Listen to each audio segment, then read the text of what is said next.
निंभोरे इथं भीम आर्मी व सोनिया ट्रस्ट तर्फे शालेय साहित्य वाटप कार्यक्रम। निंभोरे तालुका फलटण इथं आज भीम आर्मी संघटना व सोनिया ट्रस्टच्या वतीनं अंगणवाडीत शालेय साहित्य वाटप कार्यक्रम पार पडला। या कार्यक्रमाचे प्रमुख अतिथी म्हणून सुपर्णाताई अहिवळे उपस्थित होते। तर कार्यक्रमाचे आयोजन भीम आर्मी जिल्हा अध्यक्ष जालिंदर वाघमारे यांच्या नेतृत्वाखाली करण्यात आले।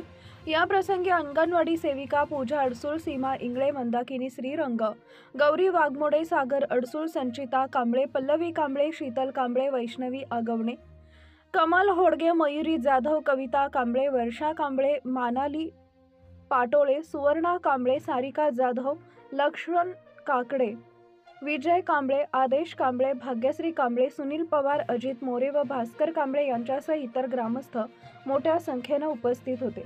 कार्यक्रमादरम्यान विद्यार्थ्यांना शालेय साहित्याचे वाटप करण्यात आले। समाजातील वंचित घटकांच्या विद्यार्थ्यांना शैक्षणिक प्रोत्साहन मिळावे या हेतूने हा उपक्रम राबवण्यात आल्याचं आयोजकांनी सांगितलंय। डीएसपी न्यूज लाईव्ह फलटण प्रतिनिधी सुनील पवार। सर्वसामान्यांना न्याय मिळवून देणारे हक्काचे चॅनल डीएसपी न्यूज लाईव्ह। संपूर्ण महाराष्ट्रातील बातम्यांसाठी चॅनलला लाईक करा, सबस्क्राइब करा आणि शेअर करा।